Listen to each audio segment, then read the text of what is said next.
Alas 12 na po ng tanghali at One Balita Pilipinas na. Sir Chinky, paano mo malalaman na may financial growth ang isang tao? Yan ba ang gustong malaman kung ikaw ay lumalago? Nako, yan ang pag-uusapan natin. Una, ano ba talagang financial growth? Ito po ay pag-unlad, pag-asenso, pag-usbong ng iyong kaperahan. Oo, hindi lang to tungkol magkano kinikita, kundi alam mo rin kung paano to pamamahalaan. Halimbawa, una, syempre, kailangan natin madagdagan ng kita. Diba? Pangalawa, kailangan marunong kang humawak ng pera. Pangatlo, kailangan marunong kang mag-invest ng pera. Pang-apat, kailangan marunong kang magprotekta ng pera. Kaya nga paano malaman na ikaw ay talagang nag-grow na? Ito, bigyan kita ng 6 signs. 6 signs. Number 1, number 1 sign. Nadadagdagan ng iyong kita. Yan ang number 1 sign. Kahit gusto natin mag-ipon, kung wala tayong iipunin, wala tayong pag-uusapan. Tama o mali? Pangalawa, you have control over your budget. Marunong ka mag-budget, na-identify mo needs versus what wants. Sign number 3, ay nako, nababayaran mo na yung utang mo at wala ka ng utang. Yan ang sign number 3. Pang-apat na sign, na ikaw yung financial mo ay lumalago na, meron ka ng emergency fund, may naitatabi ka na ng ponto just in case na may mangyari. Number 5 sign, nag-i-invest ka na, nagpapalago ka na ng pera. O hindi ka lang umaasa sa isang kita. Number 6 sign, meron ka ng long-term financial goals. May plano ka na, like for example, bumili ng motor, sasakyan, di ba? May pera ka nang iniimpo. And number 7 sign, na talagang ikaw ay talagang nag-grow na, nakakatulong ka na sa kapwa. Di ba? Kaya mo nang tumulong sa pamilya, sa mahal sa buhay, magbigay sa charity. Nako, mga ka-friendship, yan po ang mga magagandang signs na ikaw ay nag-grow na financially. Alam nyo, ito lang, tanong ko po sa inyo, sa mga signs na pinakita ko, ilan sa inyo ang tumama dito? Pag hindi pa kayo tumatama, ano pang hinihintay nyo? Ang financial growth ay isang proseso at hindi biglaan nangyayari. Habang ikaw ay may disiplina, habang ikaw ay natututo, at ina-apply mo ang kaalaman mo, ay naku, maniwala ka, palago ng palago at paasenso na paasenso ang iyong buhay. Laging tatandaan, tamang karunungan, tamang disiplina po ang susi natin sa pagyaman. Buena mano sa ating One Balita Pilipinas ngayong Huwebes. Traslasyon ng Poong Jesus Nazareno. Halos 8 oras nang tumatakbo ngayon. Bagong disenyo ng andas, may nakausli ng bahagi ng krus para sa mga magpupunas. Yun nga lang, may mga nagpumilit pa ring sumampa. Ilang mga personalidad agaw eksena sa pista ng Nazareno. Kasama sa kanila, politiko na meron pang pamigay sa mga deboto. Walang kulay ito. Walang kulay dapat ito. Dapat yung panalangin natin para sa bansa. Sa Cebu, pista ng Senyor Santo Niño, opisyal na ring umarangkada. Malaking sunog sa Pasadena sa Amerika kasama sa mga apektado. Filipino community doon pati mga sikat sa Hollywood. At Bossing Vic Soto, naghain na ng kasong cyber libel laban kay Daryl Yap, kaugnay sa ginawa umano nitong pelikula. Balitang mainit-init pa! Yan ang latest sa showbiz sikahan. Ngayong tanghalian, kasalo si Cheryl Cosset. One Balita Pilipinas!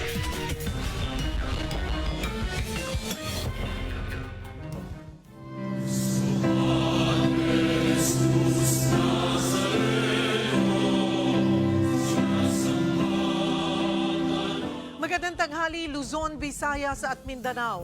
Sa mga oras na ito, nasa kanto na ng Palangka Street at Quezon Boulevard ang andas ng Poong Jesus Nazareno na sinasamahan sa traslasyon ng libu-libong mga deboto.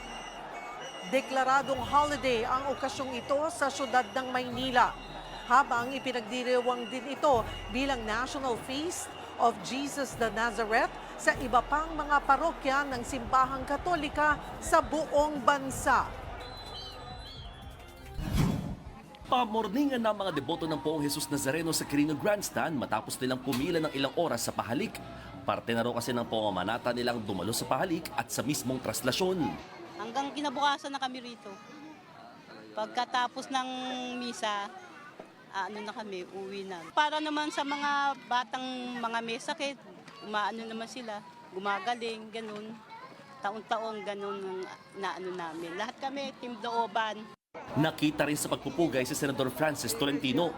Kinumusta niya ang mga taga-MMDA pati na mga nakapila sa pahalik at namigay pa ng mga pamaypay. Agad na iginit ng senador, 2010 pa siya deboto ng Poong Nazareno at hindi siya namumulitika. Ano pa ho tayo nagsimula dito? Nung MMDA chairman pa ako, walang kulay ito. Walang kulay dapat ito. Dapat yung panalangin natin para sa bansa. Pagpatak ng alas 12 ng hating gabi, pinangunahan ni Manila Archbishop Jose Cardinal Advincula ang Misa Mayor sa Grandstand. Sa kanyang homily, pinaalalahanan ni Advincula ang mga deboto na habang may buhay, may pag-asa. At habang may pag-asa, ay may buhay. Pagkatapos ng misa, nagsagawa ng vigil. Nagbigay ng patotoo ang ilang mga debotong artista gaya ni na Good Morning Kapatid host na si Dimples Romana, Makoy De Leon at Batang Quiapo star Coco Martin. Ang feeling ko nun, gumaganda yung karir ko, gumaganda yung biyayang natatanggap ko sa buhay ko. Isa lang ang nagsabi sa akin ganun. Sabi sa akin ganun, Ko, alam mo kung ba't ka sinuswerte? Kasi nahawakan mo yung Nazareno. Mula nung sinabi sa akin ni Direk Dante yun, ni Brillante Mendoza yun, mas lalong tumindi ang pananalig ko sa mahal na Nazareno. Nag-alay din ng awitin ng deboto ring si Angeline Quinto. May bukas ba sa iyong buhay? Impunto alas 4:41 ng madaling araw nang tanggalin ang nakatakip na tela sa andas. Sabay-sabay na nagwagayway ng mga panyo at bimpo mga deboto. Hudyat ng pag-arangkada ng traslasyon. Viva Señor Jesus Nazareno!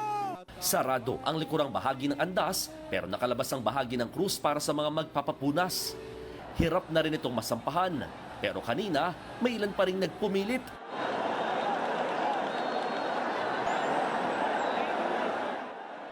Bago naman makarating sa Ayala Bridge, nagkabalya ng mga pulis at ilang deboto. Sasalubungin kasi ng mga ito ang andas kaya hinarang sila ng mga pulis. Pero ilang saglit pa, nagkatulakan.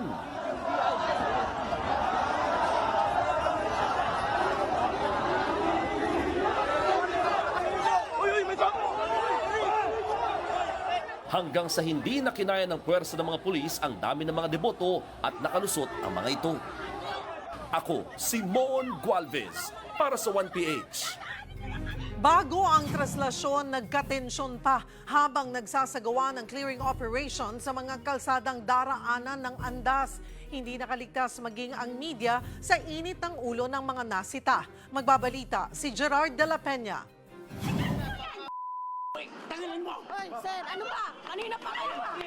Tinakpan ng babaeng yan ng kamera ng News 5. Napikon siya matapos itahin ng MMDA ang kanyang paninda na nakahambalang sa Arlegui Street nang magsagawa ng clearing operations para sa mga daraanan ng andas. Hindi nakaligtas ang taga-media sa kanyang galit. Ilang araw na kayo pinagsabihan. Ayun na nga po, tinatanggol na. Yun nga, ang point dito, pag wala kami balik, di ba? Ayun na nga, tinatanggol na. Wala yung mga una. Hindi pa kumalma ang tindera at kumuha pa ng pamalo. Pero hindi lang naman sila ang nasita. Umuusok pa ang iwang ito nang makumpiska ng MMDA. Maski kulungan ng manok, nakumpiska rin. Hindi rin pinalampas ng MMDA itong talyer sa bangketa. Sa Carlos Palanca naman, nagpulasan ng mga may-ari ng motorsiklo nang dumating ang strike force ng MMDA. Ilang oras pa lang na nakakaalis ang strike force ng MMDA, heto na naman ang mga obstruction. Ipinagtanggol naman ng barangay chairman ang mga nakaparada kung bakit hindi pa rin naaalis ang mga motor. Sinabi lang nila sa akin, habang iniintay yung may pipirman daw silang papel sa kumpanya nila, sa mga delivery nila. Ngayon, after doon, alis sila. Sa bandang Castillejos, nakasama rin sa daraanan ng traslasyon. Natiketan din ang mga motorsiklo na iligal na nakaparada sa kalsada. Napagsabihan din ng mga residente na sakali na nagluluto ng ihahanda sa pista. Sinuyo din ng MMDA ang Blumentritt at Lacson na magsisilbing alternate route ng mga motorista. Pero sadyang may mga pasaway, pakiusap na lang ng MMDA sa mga nakatira sa mga daraanan ng andas. panatilihing malinis ang mga kalsada para maging maayos ang pagdiriwang ng pista ng Poong Jesus Nazareno. Whether meron pong operation, meron pong bantay, kung alam naman po natin walang nakabawat po pumarada, wag na po natin pagpipilitan pumarada. Sa May Rojas Boulevard naman, may mga naglatag na ng mahihigaan habang hinihintay ang pagdating ng andas. Pangarap ko lang po yung may angat sila sa kahirapan. Pero meron din namang iba na kontento ng matanaw sa malayo ang andas para na rin sa kaligtasan ng mga kasama nilang bata. Para po siguro pagka sila na mahenerasyon nila, mapapagpatuloy nila. Para sa 1PH, Gerard de la Peña, News 5. Higit 6 na milyong deboto ang inaasahang lalahok sa traslasyon ngayong araw. Kaya naman ilang buwan na naghanda ang National Capital Region Police Office para sa seguridad. Para kumustahin ang sitwasyon, magkakausap natin si Police Major Mirna Diploma, ang OIC ng NCRPO Public Information Office. Magandang tanghali po sa inyo. Magandang tanghali, Miss Cheryl. Ma'am, ilan na po ang ating crowd estimate ninyo sa traslasyon? As of 11 a.m. today, estimated number of devotees po is more or less 129,410, Miss Cheryl. Gaano po karami yung ipinagkalat ni nating mga pulis sa paligid sa Quiapo at Quirino Grandstand para nga po sa masigurong maayos po ang seguridad para sa pista ng Jesus Nazareno? Nasa mahigit 12,000 kapulisan ang ipinakalat at nasa mahigit 2,000 naman ang mula sa iba pang ahensya ng gobyerno. That will be more than 14,000 personnel. Magdadagdag pa po tayo ng kapulisan, depende po sa magiging sitwasyon. Mismo din po ang aming Acting Regional Director, Police Brigadier Anthony A. Abirin, is now on the ground para siguraduhin na maayos ang deployment at kalagayan ng kapulisan at mga deboto, Ms. Cheryl. Opo. Major, kaninang umaga, ilang deboto po yung nakipagtulakan sa mga pulis dyan sa may Ayala Bridge? Ano ho ba ang nangyari rito? At may bilang ho po ba tayo ng mga nasaktan? Na-monitor nga po natin ang nasabing insidente and as of this time, we are getting the final report from the monitoring center. And nagpapasalamat kami sa inyong programa para maging tulay sa patuloy na pagpapaalala sa ating mga deboto na sumunod po tayo sa mga alituntunin ng simbahan at kapulisan upang maging matagumpay, maayos at ligtas ang pagsasagawa ng prosesyon. Bukod po dito sa nangyaring tulakan, dyan po sa may Ayala Bridge, ano po, may naitala pa ho ba tayong ibang untoward incidents? As of this time, Ms. Cheryl, sa report po ng aming monitoring center, wala pa po sa ngayon. So that's a good sign. Pero wala rin ho ba tayong namo-monitor na banta sa seguridad? Sa ngayon, wala po tayong namomonitor na anumang banta sa seguridad dito sa Metro Manila. Gayunpaman, ang inyong kapulisan ay mananatiling alerto at handang rumisponde sa anumang oras at sitwasyon. Kanina po ay nabanggit nyo as of 11 a.m. ay nasa 129,000 yung estimate nyo po dito sa crowd. Ito ho ba ay mas kaunti or mas marami kumpara po noong nakaraang taon? Last year po ay 6.5 million ang mga debotong nakilahok sa prosesyon. At na nakisali po sa 5.8 kilometer din. Katulad ngayon mula Quirino Grandstand hanggang sa Quiapo Church. At meron po tayong sa ruta po ng prosesyon natin ay meron tayong 11 segments at pang 12 nga po ang Quiapo Church. So nasa segment 5 pa lang po tayo ngayon. Major? Yes po, ma'am. Ma'am Cheryl. Medyo naputo lang po kayo doon sa dulo. Opo. Ang ruta po ng prosesyon ay meron po tayong 11 segment. Pang 12 po na segment ang Quiapo Church. So, as of this time, na nasa Palangka po tayo, Palangka, Arlegui, ay ang segment 5 na po tayo ngayon. No? Nasa kalahati na po ng segment, ruta ng prosesyon. At tingin nyo po ay the same number of crowd ang aabutin? Or ano po ang inyong obserbasyon? Is it less or more compared to from last year? Last year nga po ay 6.5 million po ang debotong nakilahok, while as of this time, 11 a.m., more or less 129,410 po ang devotees natin, estimated devotees po yun. Opo, so hindi pa natin masabi kung aabot ulit sa 6 na milyon po ito o lalagpas pa. Opo, Miss Cheryl. Dahil may mga iba po tayong kababayan na nadadaanan nga po ng prosesyon, ay sumasama na po sila. Yung iba naman po ay nag-aantay na lang po ng pagdating ng prosesyon at hindi na po sila sumasama. Base po sa andar ng traslasyon, ano po ang estimate ninyo, mga ilang oras pa po aabutin bago makaabot po muli ito sa Quiapo? Last year po, ang recorded shortest time na inabot ng 14 hours and 59 minutes or 15 hours na po. At sa pagtutulungan at kooperasyon ng mga deboto natin ay hopefully mas mapaigtik pa natin ang oras ni Cheryl. Tingin nyo po ay this time mas mabilis na makakarating po ito sa Quiapo Church? Nakadepende po yan sa kooperasyon ng mga deboto natin sa pag-andar ng andas. So sana po yun ulit po ang aming paalala na huwag pong salubungin ang andas. Sumunod lang po tayo sa agos. Pero yun na nga po ang nangyari doon po sa Ayala Bridge, di po ba? Sinalubong. Opo. Kung ikukumpara po natin yung behavior, yung takbo, yung mga nangyari sa translasyon po ngayon, kumpara po last year, saan po mas may sistema? Last year po ay 6.5 po, mas marami po hanggang matapos po yung prosesyon.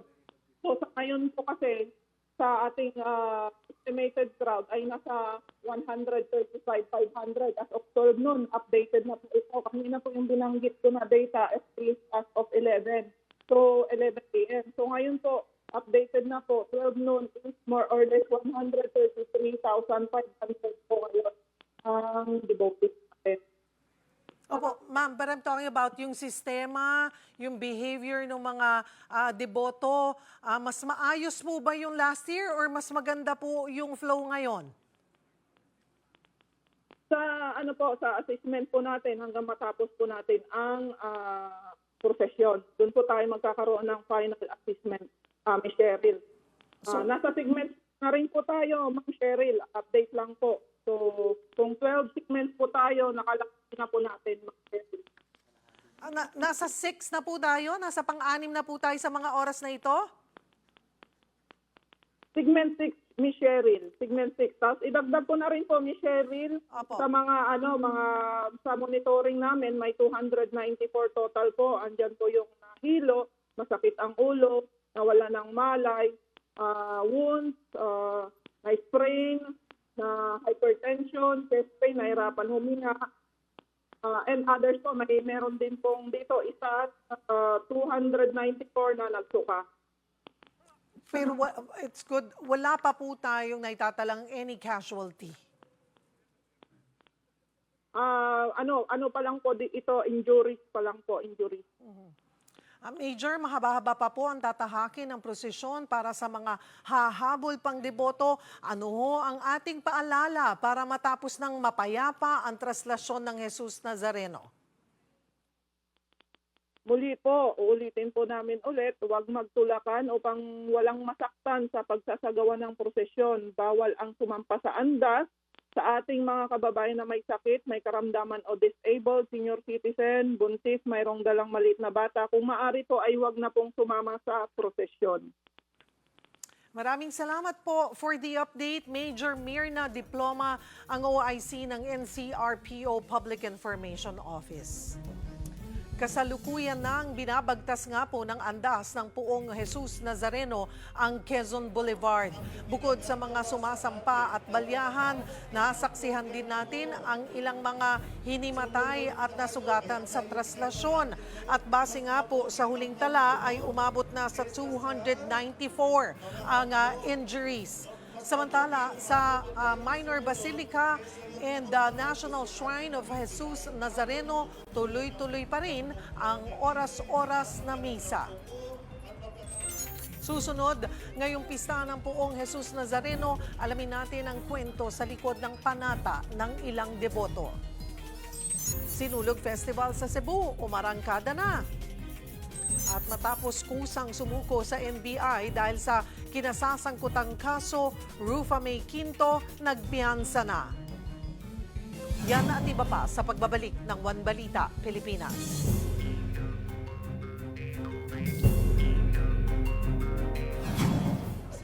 Deboto ka. Ano ba ang naaayon? Hindi na ayon na magsama kayo na hindi kasal. O kaya, sige. Sabihin ka sa katabi ninyo.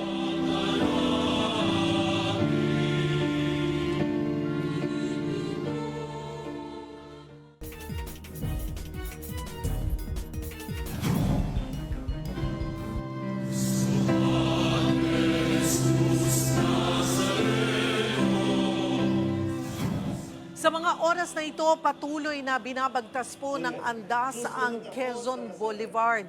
Sunod na po itong kakanan sa Arlegui at saka babagtasin ang 17 pang mga kalsada sa Maynila. Pananampalataya ang nagbubuklod sa mga deboto ng Jesus Nazareno. May kanya-kanya rin silang dahilan kung bakit ganoon katindi ang kanilang panata. Para bigyan ng mukha ang balita, Mobile Journal, Amy Atienza.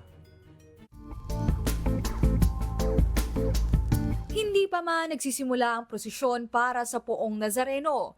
Libo na ang nag-abang at nakaantabay dito sa Quirino Grandstand para sa Translasyon 2025. 5 p.m. pa lang kahapon, may mga nakalatag ng banig dito sa Quirino Grandstand. Dito ko nakilala si Nanay Teresa, taga-Tondo. Taon-taon daw siya rito.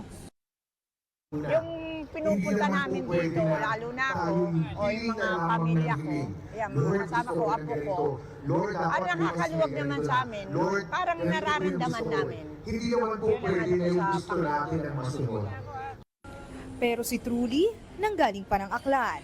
Ako po ay umabot na po ng 15 years at ngayon po ay pang 16 na po na taon na bilang deboto at mananampalataya sa ating pong mahal na Senyor. At ito pong debosyon at taon ay madagdagan pa po hanggat ako po ay nabubuhay dito. Nagsimula raw ang kanyang debosyon noong yayain siya ng kaibigang Magyapo. Ang di niya inakala, ito rin pala ang magiging daan para buuin niya ang grupong magpapalaganap ng pananampalataya kay Poong Jesus Nazareno sa kanilang probinsya. Ako po ay nagsimula sa isa pong pag-anyaya o pag-akay ng isa pong tao na makasabay po sa translasyon ng ating mahal na Senyor. Kaya po nabuo po ang Senyor sa Irindi Aklan at ito po ay nagkakaroon ng 12 chapter sa buong Aklan. At sa pagkaloob ng mahal na Senyor, ako po ay ginawa niyang founder and coordinator po ng Quiapo, Manila. Para sa mga deboto ng Jesus Nazareno, hindi na lang ito basta pakikisabay sa uso, kundi pananampalatayang babalik-balikan mo. Paalala na lamang ng mga organizer sa mga sumasali sa translasyon. Kung mas tatalima ho ang lahat ngayon, mas susunod, baka ho mas mabilis na. Mobile journalist Amy Atienza po, hatid ang mukha ng balita. Para naman sa updates sa translasyon, magbabalita live si Mobile Journal Ivan Tarinque na sumama sa prosesyon kanina. Ivan, hanggang saan ka sumama? Mahirap pa rin ba ang signal? Kumusta naman ang iyong karanasan?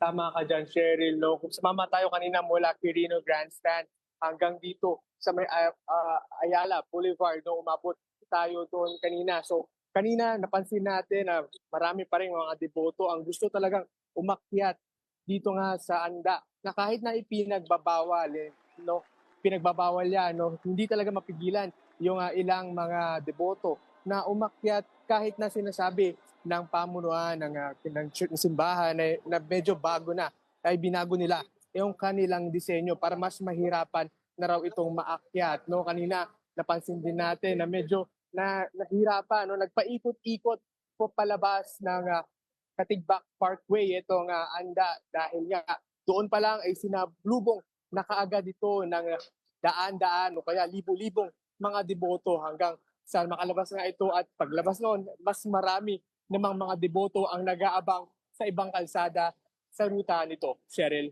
May mga pagbabagong na obserbahan ka ba kung ikukumpara natin noong nakaraang taon?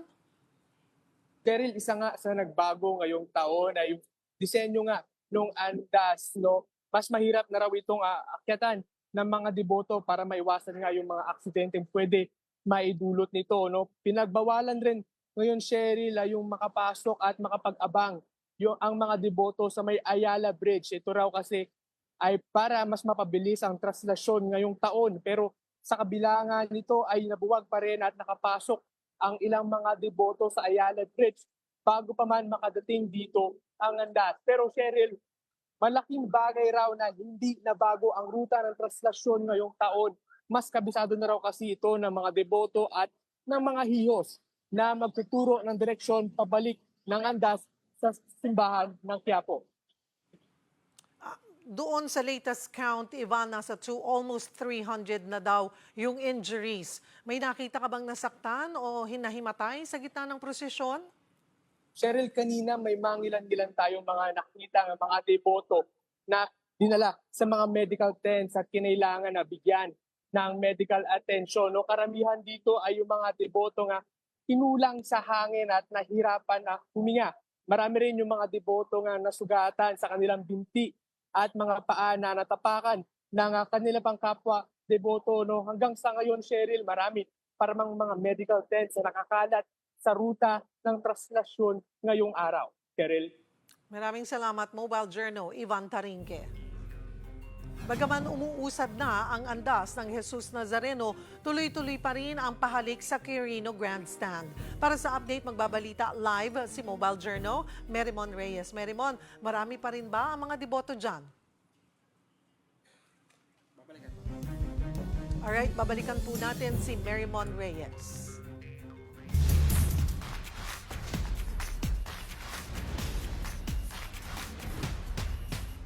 Kung dito sa Maynila, nakatutok ang lahat sa pista ng Poong Jesus Nazareno sa Cebu, umarangkada na ang pista ng Santo Niño. Para sa update, live na magbabalita si John Aroa. John, kumusta ang pista dyan? Cheryl, nagbisto lang ang dagat ng mga deboto sa dami ng lumahok sa Penitential Walk with Jesus kaninang madaling araw dito sa Cebu. Ito na yung hudyat na pagsisimula na kapistahan ng Senior Santo Niño.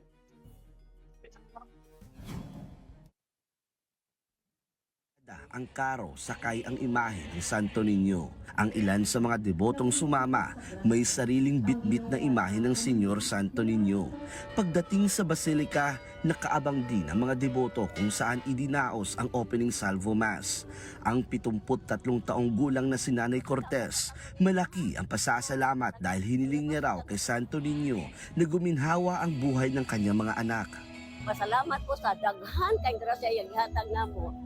Gilaliman ka pobre kay kus nga tanan sige lang jud ampo sa Santo Niño karon nabulahan ko ako mga anak to sa abroad 5 na kabuok sa pagsigilan na ko ampo niya jud ko dire 1990 until now.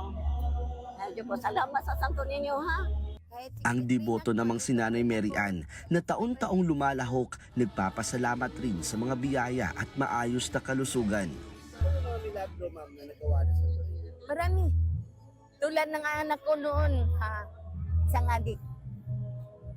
Nawalan ako ng pag-asab sa kanya kaya dahil hindi ko panalangin, narinig niya, nagbagong anak ko. Kaya hanggang ngayon, okay ng anak ko. Sa kabila ng makulimlim na panahon, nagpapasalamat ang simbahan na maayos namang naidaos ang prosesyon. Kaniya, medyo nakulbaan lang may mga kamarihan kaya nag-101 kasi mga delay sa operation but we just arrived in time. Yan, nagsugur sa Misa on time. Kaya, kato lang, no? We consider itong raindrops na a blessing. No?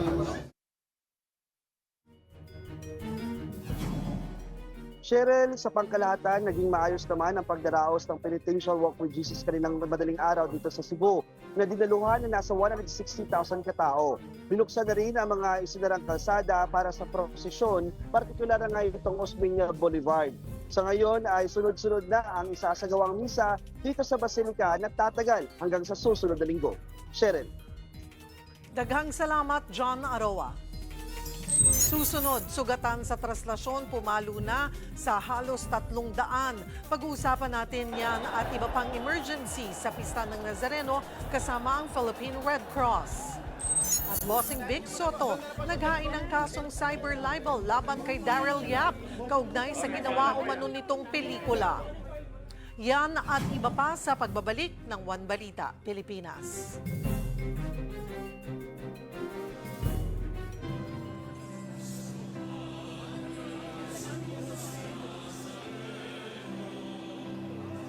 Hindi naman matapos ang napunan o aking pag-alis, muli kaniyang pinasalamatan.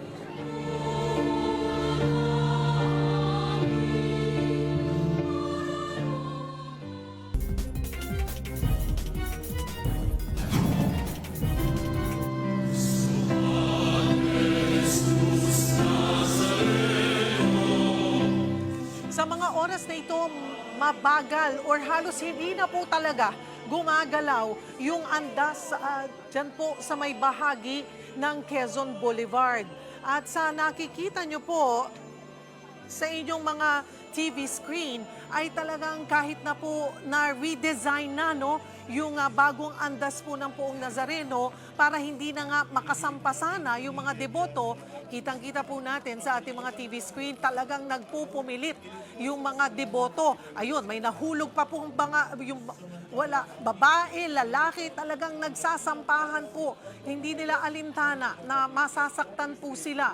Yung bagong disenyo nitong andas ay sinadya nilang ilabas lang yung dulong bahagi ng cross ng Poong Nazareno. Yung pong nakikita nyo ngayon sa inyong mga screen ay makikita nating sinasampahan na, naglalambitin na po yung mga deboto doon sa nakausling huling bahagi ng cross.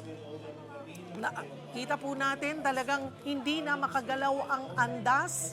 Ayan po, nakikita natin yung nakadilaw na babae na nakikipagtulakan para siya'y talagang makalapit doon po or makasampa dyan sa andas. Ito pong bagong disenyo ng andas ay tempered glass po itong enclosure na ginamit ay tempered glass para sa seguridad at para mas maging matibay yung security po ng Jesus Nazareno. Yung nga lang, kahit na yung bagong disenyo nga po na hindi na sana pwede o hindi na makakasampa ang mga deboto, nakahanap pa rin po sila ng paraan o pagkakataon na talagang makasampa sa andas.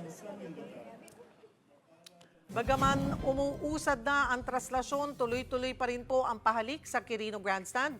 Balikan po natin si Mobile Journal Merimon Reyes. Merimon, marami pa rin bang mga deboto dyan? Bakit nag-decide na tuloy-tuloy pa rin ang pahalik?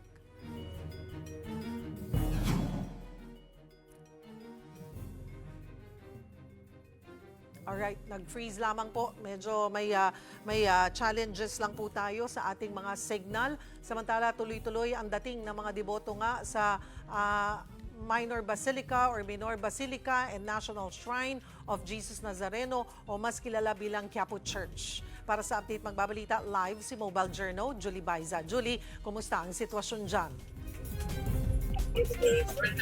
Cheryl, mahigpit ang seguridad na ipinatutupad dito sa Quiapo Church. Pag makapasok ng mga deboto, dumadaan muna sa scanner yung bag o yung gamit na dala-dala nila para matiyak na hindi sila makapapasok ng mga ipinababawal na gamit. Kanina kasi Cheryl, maraming mga nakumpiska gaya ng kutsilyo, ng bala ng baril at saka yung mga gunting. Yung bala ng baril, ginagamit daw yun na anting-anting pero nevertheless, kinumpiska pa rin yan ng mga tauhan ng PNP. Wala naman daw na itatala na untoward incident sa kasalukuyan at kailangan pa daw kasi i-verify yung ibang mga report na sinasabing nawalan sila o nadukutan. Cheryl. May mga activities bang inaasahan habang inaabangan ang andas? Sa ngayon, Cheryl, tuloy-tuloy lang yung misa dito. Kung makita mo sa likuran ko, no? 33 masses kasi yung at oras-oras yan na nandito. So ito, ongoing yung isang misa ngayon. Pagkatapos yan, magkakaroon ng pagbabasbas ng mga panyo at mga replika na daladala ng mga deboto dito. May estimated time ba? May estimated time na ba nga naibigay sa'yo kung mga anong oras dadating dyan ang andas? Cheryl, sa ngayon nagpupulong yung mga opisyal ng PNP at saka ng pamunuan ng simbahan. Hindi sila makapagbigay pa daw ng estimated time kung magiging mabilis ba gaya nung nakarang taon o magiging mas matagal. Kasi depende daw talaga yan sa magiging galaw ng andas, kung may mga haharang, kung mayroon daw mga magiging matigas nga ang ulo. Although kanina sinasabi nila, umaas ka na mas mabilis kasi binago daw yung disenyo ng andas para una gawing mas matay yung mga gulong niyan, binago. Tapos hindi rin basta-basta mga akyatan. So umaasa sila na magiging mas mabilis. Pero kasi nga, sa ngayon depende pa rin sa galaw. Yun pa rin yung sinasagot sa atin ng PNP. Alright, maraming salamat Mobile Journal Julie Baiza. Mula kagabi ay matyagang nagbantay at umalalay ang Philippine Red Cross sa selebrasyon ng Pista ng Poong Jesus Nazareno. Agad nilang nirerespondehan ang mga nasugatan at nasaktan sa prosesyon. Kaugnay niyan, magkakausap natin si Sir Richard Gordon, ang chairman ng Philippine Red Cross. Magandang tanghali po sa inyo, Senator. Hi, Sharon. How are you? Okay naman po. Kamusta po? Ilan na po ba ang naitala ninyong nasugatan at nasaktan sa pagsisimula po ng traslasyon, Senator? As of about 12 quarter, may 328 na ang na minister ng Philippine Red Cross. At ito ay karamihan ay mga nasugatan o may mga irregular heartbeat, chest pain, dizziness, blurry vision, nausea, yung mga ganyan. Wala naman po tayong naitalang casualty, Senator. Wala naman. Opo. Sa nirespondehan po ninyo, meron din po bang mga kinailangang isugod sa ospital? Yes, meron. Nagdala kami ng 8 tao sa ospital. Sa Jose Reyes at Tondo Medical Center, Philippine Orthopedic Center, PUPPGH. Yun ang nadala doon. Para po sa mga may emergency sa gitna ng prosesyon, saan matatagpuan po ang first aid stations ng Philippine Red Cross? Gaano karami pong tao ninyo ang ikinalat?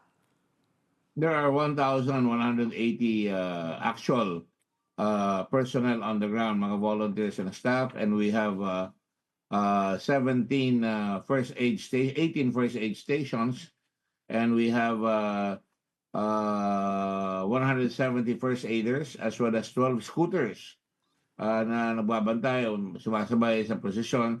At bukod dyan, we have people sa bawat segment. Halimbawa sa Palangka, may mga volunteer doon, hindi sasama sa prosesyon pero nakaagapay lang yon. Sa Quezon Boulevard, sa Arlegui, lahat dyan may mga permanently stationed mga volunteers para magbantay.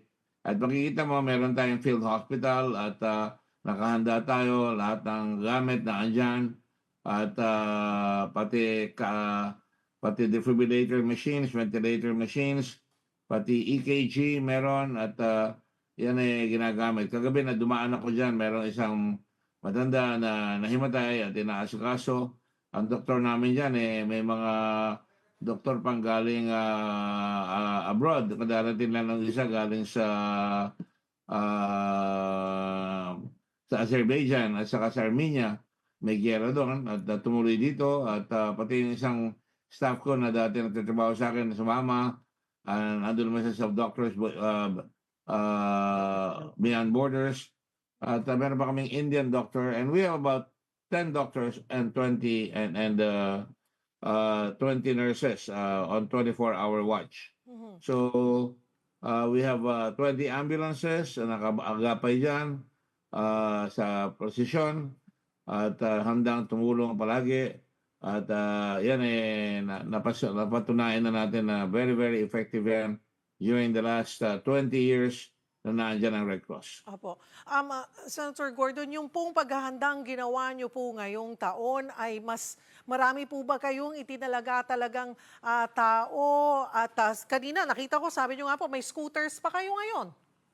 Oh yes, that's right. Yun lang ang bago dyan, may 12 scooters, meron tayong 2 rescue boats sa Pasig River, at talaga namang steady lang kami, hindi naman kami nagbabawas. Dumadagdag pa nga, meron tayong 5,000 volunteers na on standby sa Manila because sa kanila ang sentro. So all the volunteers there are on alert just in case may mangyari o huwag naman may mangyari, no, na hindi maganda.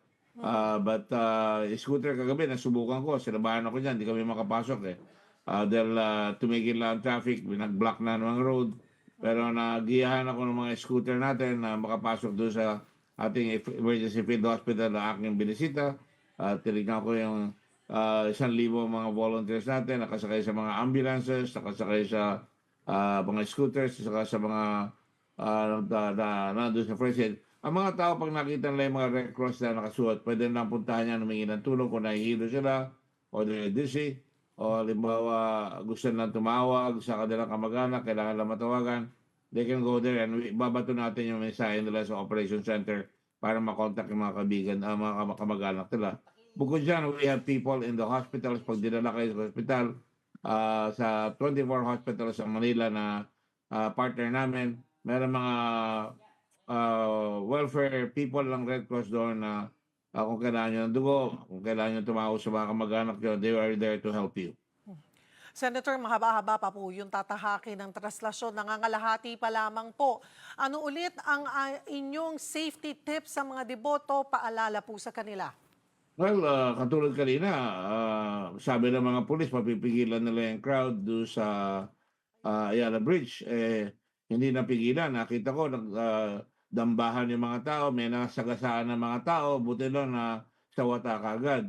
Para nag-stampede, bini-stampede ng konti, mini lang man, hindi naman masyado malaki. Pero yan ang iniingatan natin. Kaya dapat mga tao, dahan-dahan lang lumalakad, huwag magtatakbuhan. Because pag nagtakbuhan, pag may nadapa, talaga madadambahan ka ng tao at bali-bali ang buto mo. Kaya kailangan mag-ingat. At kung ikaw may sakit, huwag ka na pumunta. At kung naandyan ka, maglagay ka ng yung kapasanan kahit wala kang sakit ngayon.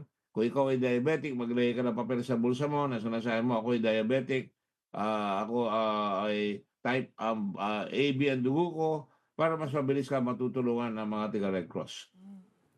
Marami pong salamat for the update. Senator Richard Gordon, Chairman ng Philippine Red Cross.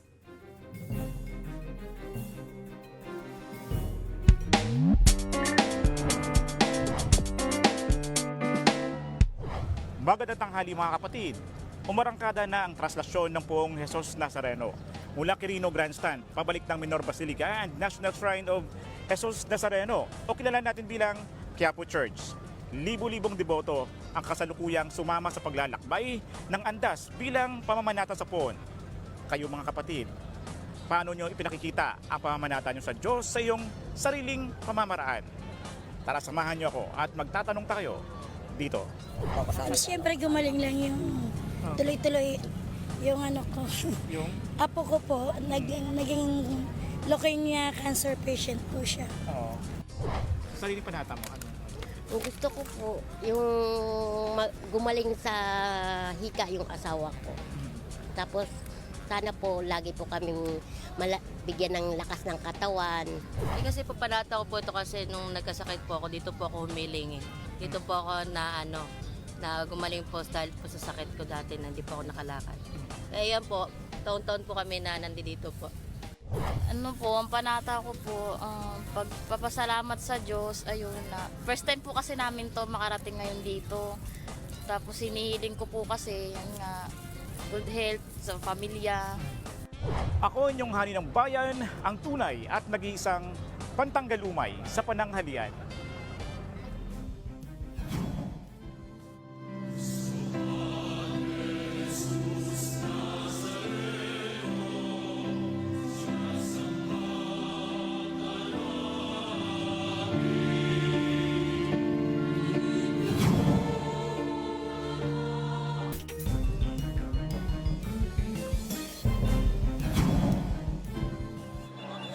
Sa puntong ito, nasa Arlegui Street na po ang andas ng itim na Nazareno at unti-unti na po itong nakakausad.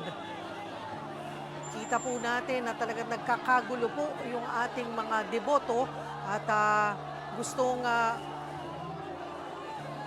gusto pong makalapit dito sa Andas. This area, yung po nakikita natin, yan po ay Arlega Street.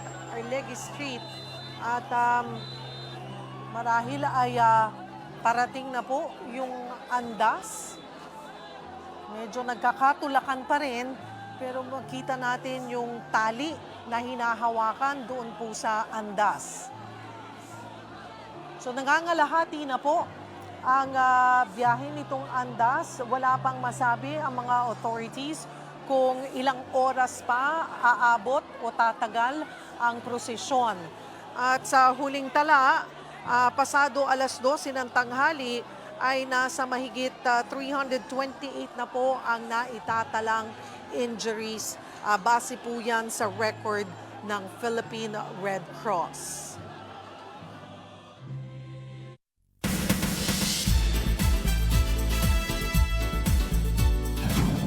Hola mga kapatid, bumuelta na nga po si Bossing Vic Soto laban sa direktor na si Daryl Yap na gumawa po ng pelikula laban sa kanya. Sinamahan nga natin si Bossing Vic Soto maghain ng kanyang mga patong-patong na reklamo. Narito po ang report.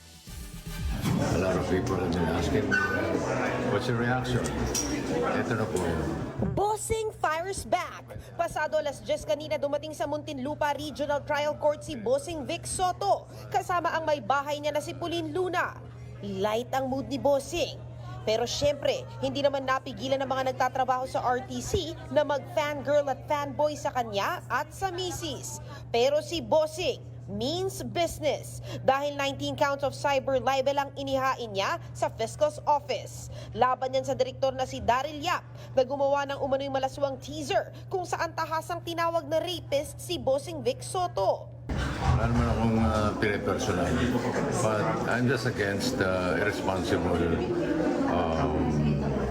people, lalo na sa social media. Kaya nga ako, hindi ako sumasagot in any social media o sa television o sa ano. I think this is the right venue. Support all the way naman si Pauline at ang angkan ng mga Soto laban sa paninira sa laban ni Bossing kay Daryl Yap. Tumulong din siya kunin ng screenshot ng mga hindi niya binurang mga negatibong comment bilang evidence ng online bullying at harassment na natatanggap ng kanilang pamilya. All the way. No questions asked. Bago ang paghain kanina, may writ of habeas data na isinampa ang kampo ni Bossing. Ito ay para itigil ang pagpapakalat ng teaser online. Madadamay din dito ang mga netizen at online creators na nagsishare ng nasabing teaser o nagpo-promote nito. Ititigil po muna lahat ng mga postings, etc. In the meantime, pinapasagot siya dun sa aming reklamo. Habang hindi pa nakakasagot si Daryl Yap sa korte, nagpost na siya online at sinabing may karapatan ng sino man na magsampa ng reklamo laban sa kanya. Pero tinablayan ng kampo ni Bossing. Malaya tayong magpahayag, malaya tayong gumawa ng pelikula. Ang exemption lang, huwag kang gagawa ng libelous. Ito naman mga kapatid, justice will prevail to all mankind. Yan po yung hugot ni Rufa May Quinto matapos voluntaryong sumuko sa NBI. Basta go lang daw ng go ang komedyante, hanggang maklear ang kanyang pangalan. At nag-report naman tungkol dyan si Elaine Fulgencio. Pagkalapag sa NAIA, kaagad na sinundo ng NBI International Airport Division ng comedian actress na si Rufa May Quinto. Voluntaryo siyang sumuko sa National Bureau of Investigation kaugnay sa inilabas na warrant of arrest ng Pasay Court dahil sa reklamong 14 counts ng paglabag sa Securities and Regulation Code. Sa korte, naghain ng kampo ni Rufa ng piyansang 1.7 milyon pesos. Siya nag-volunteer, parang sinasabi niya na biktima na naman siya ng maling accusation. Kaya binibigay naman natin sa kanya yung assistance. Iniuugnay din ng aktres sa issue ng Dermacare na siya ring kumpanyang dahilan ng pagkaaresto ni Nery Naig Miranda. Ang problema, ayon sa Securities and Exchange Commission, hindi pala otorisado ang kumpanya na mangalap at mamuhunan dahil hindi umano rehistrado at walang license to sell securities. Ngayong araw, nakatakdang humarap sa pagdinig ang aktres tungkol sa kasong isinampa laban sa kanya. Nagpasalamat naman si Rufa May na bumuti ang kanyang pakiramdam. Tangi lang daw niyang iniisip ngayon ang kanyang anak. Naniniwalang aktres na mananaig ang katotohanan. Para sa 1PH, Elaine Fulgencio, News 5. Nadamay po ang magagarang properties sa Hollywood ng ilang Hollywood celebrities sa wildfires na hindi pa rin po naaapula sa Los Angeles, California. Dating sexy star naman na si Claudia Coronel, mag-isa raw niyang inilikas sa sunog ang pasyenteng may demensya. Narito pong report. Zero containment. Ganyan na nangyaring sunog sa Los Angeles, California. Umabot na sa 8 hektarya ang lawak ng wildfire. Higit 32,000 ang apektado na sunog na hindi pa alam kung paano sumiklab. Hindi rin bababa sa 500 na nasirang bahay at buildings. Kasama na riyan ang properties ng Hollywood celebrities. Emosyonal na mag-post ang cry singer na si Mandy Moore sa nangyari sa kanilang community. Mapala daw siya dahil na-evacuate ang kanyang family at pets ng maaga. Nag-thank you din si Mandy sa mga nagbigay ng damit at pagkain sa kanila. Na-shock rin daw ang singer dahil nawala ang school ng kanyang anak at ang paboritong restaurant. Hindi rin nakaligtas ang mansyon ng power Hollywood couple na sina Nobody Wants This actor Adam Brody at Gossip Girl actress Leighton Meester sa Los Angeles. Bumigay ang bubong ng magarbo nilang bahay matapos lamunin ng apoy. 2019 nang mabili na mag-asawa ang kanilang mansyon na may market value ngayon na higit $500 million. Dahil sa Los Angeles fire, extended ang Oscar nomination voting hanggang January 14. Mula yan sa original deadline na 2 days earlier. Na-move din ng 2 araw o sa January 19 ang Academy nomination announcement. Apektado rin ang dating sexy actress na si Claudia Coronel sa sunog sa Los Angeles. Mag-isa raw inilikas ng Pinay nurse aide ang kanyang 75-year-old na pasyente na may demensya. Yan po ang latest sa showbiz. Balik sa iyo, Cheryl.